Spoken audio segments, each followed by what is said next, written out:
2018년 북한 양강도 해산시 비행장에서 6명의 여성이 총살당하는 일이 있었습니다. 이들의 죄명은 무속 신앙을 믿었다는 것. 인권이 없는 북한에서 그리 이례적인 뉴스는 아니지 않나?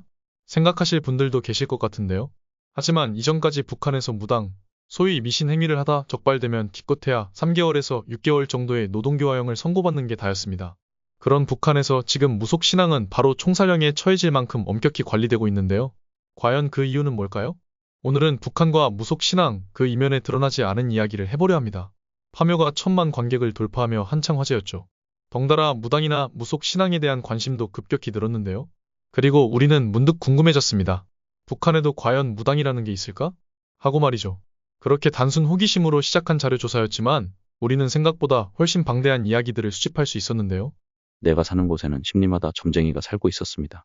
용하다고 입소문이 퍼지면 시시하면서 점 보러 다녔죠. 복채로 한 달치 월급을 낼 정도로 비싸도 수요가 끊이질 않았어요. 놀랍게도 한국의 이야기가 아닌 탈북자의 입을 통해 흘러나온 이야기들이었는데요.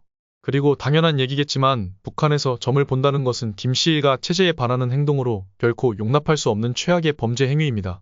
돈 또는 물건을 받고 미신 행위를 한 자는 1년 이하의 노동단련형에, 미신 행위로 엄중한 결과를 일으킨 경우는 3년 이하의 노동교화형에 처할 수 있다. 종교와 신앙의 자유가 철저히 제한되어 있는 북한에서 이런 불경한 것을 믿는 걸 들켰다간 평생에 걸쳐 수용소에서 썩어야 할지도 모를 일이죠. 그런데도 북한에선 비밀리에 무당을 찾아가는 것이 성행하고 있고 최근 이런 열기가 한국 못지않게 뜨겁다는 탈북자의 증언들을 찾아볼 수 있었는데요. 그렇다면 한국과 북한의 무당, 뭐가 같고 뭐가 다를까요? 기본적으로 북한 특유의 폐쇄성 때문에 북한의 점쟁이들은 한국처럼 간판을 내걸고 점을 봐주지 못합니다. 하지만 미래에 대한 불안감을 초자연적인 무언가에 의지함으로써 이겨내고자 하는 인간의 본능까지 틀어막을 수는 없는 법이죠. 북한 당국이 그토록 탄압하고 있음에도 그 수요는 날로 늘어가고 있었는데요. 더욱 예상 밖의 사실은 북한 고위층들도 무당에게 의존하며 점을 볼 정도로 북한인들의 삶에 무속 신앙이 깊이 파고들었다는 점입니다. 우리는 이 같은 사실을 평양에서 주로 당 간부들에게 점을 봐줬다는 탈북 무속인 장혜순 씨의 동아일보 인터뷰를 통해 들을 수 있었는데요. 중앙당 서기실에 특별석이라는 직제가 있는데 김정일 위원장의 신수를 봐주는 일을 한다고 들었어요. 인민보안성에서도 예심국이라는 부서에선 신점으로 범죄자를 식별하는 일을 합니다. 그러나 개인이 점을 보는 건 허용하지 않아요. 그리고 탈북자들의 경험담 속에서도 심심찮게 무당들에 대한 이야기들이 들려오고 있습니다. 북한에서 치안 유지를 주 임무로 하는 인민보안성에서 근무하다가 탈북한 강철민 씨는 이렇게 이야기했죠. 2003년만 하더라도 평양시에만 점쟁이가 300여 명 살고 있었어요. 그들 중에는 주역 같은 철학이 아니라 영적 계시로 특감했다는 사람이 많아요. 한국의 무당들은 점을 봐주는 과정에서 사주팔자나 주역 철학을 인용하는 경우가 종종 있지만 북한은 오로지 영적 계시에만 의존하고 있다는 건데요. 그러니까 우리나라로 치면 강신무가 대다수인 것으로 이해해 볼 수 있습니다. 강신무란 세습무와 달리 신병이라 불리는 종교 체험을 거쳐 입무한 무당으로 무업을 배우거나 하지 않고 오로지 영적인 계시를 통해서만 점을 봐주는 무당들을 말하죠. 여기서도 알 수 있다시피 한국 무당과 북한 무당은 기본적으로 다른 점들이 많습니다. 우리가 잠깐 무당하면 떠오르는 이미지를 상상해 보실까요?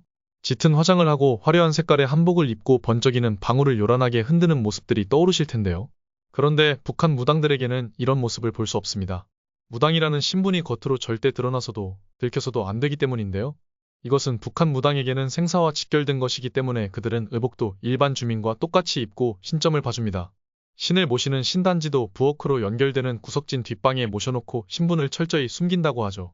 이는 그 동네에서 아무리 날고기는 용한 무당이라 해도 예외는 없습니다. 다른 점은 더 있죠. 점을 보러 오는 사람들의 목적부터가 우리나라와 많이 다릅니다.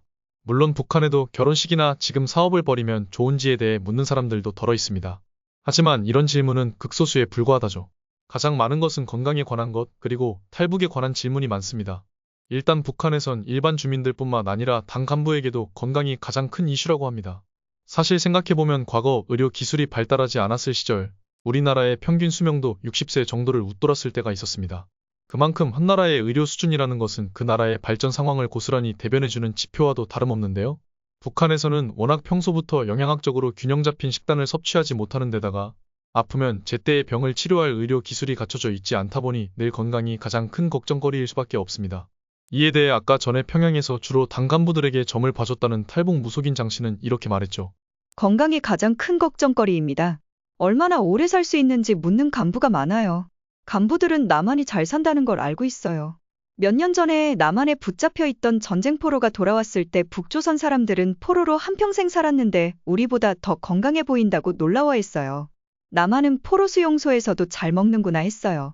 북한에서는 포로로 잡히면 수용소에서 중노동을 시키는데 또 하나는 탈북을 하기로 결심했는데 무사히 성공할 수 있을지 물어보는 질문입니다.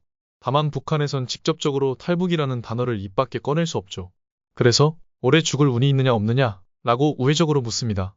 탈북하다 걸리면 목숨을 잃을 수도 있으니 마냥 무당이 죽을 운이 없다 라고 답하면 탈출에 성공할 거라고 생각한다는 거죠.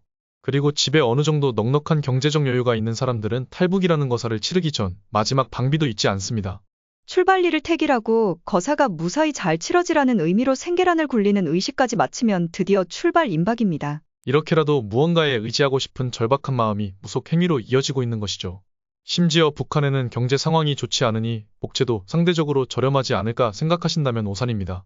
한 달치 월급을 복채로 내는 건 기본이고 이마저도 여의치 않다면 쌀이나 가축을 지급해 복채를 대신하는 경우도 있죠. 당장 먹고 살기도 힘든데 복채로 거액을 쏟아붓다니 너무 어리석은 것 아니냐고요? 그런데 단순 그렇게만 단정지을 수도 없는 것이 북한 상황이 우리가 생각하는 것 이상으로 너무 힘겹습니다. 실제로 사회가 불안하면 전복이 번성한다는 말이 있죠.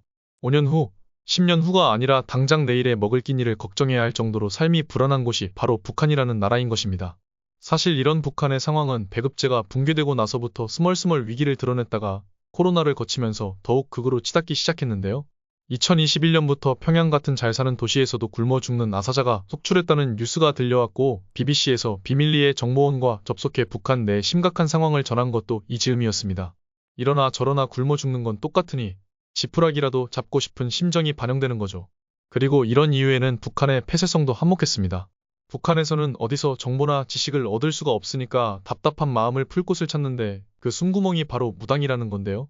나라에서는 허구한 날 당과 수령을 모시는 것만이 도리라고 주입하고 있고 정작 주민들의 먹고 사는 문제는 뒷전이니 점쟁이라도 찾아가 시원한 해답을 들으려는 것입니다.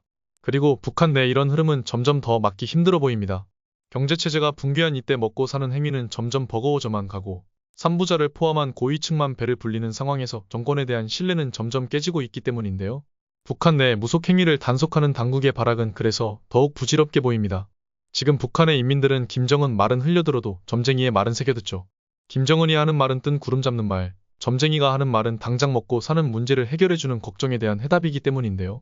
이런 북한 주민들도 언제쯤이면 감옥과도 같은 감시의 쇠살창에서 벗어나 마음껏 먹고 마음껏 웃는 날이 올 수 있을까요? 그들의 삶에도 한 줄기 볕이 들기를 막연하게나마 소망해봅니다.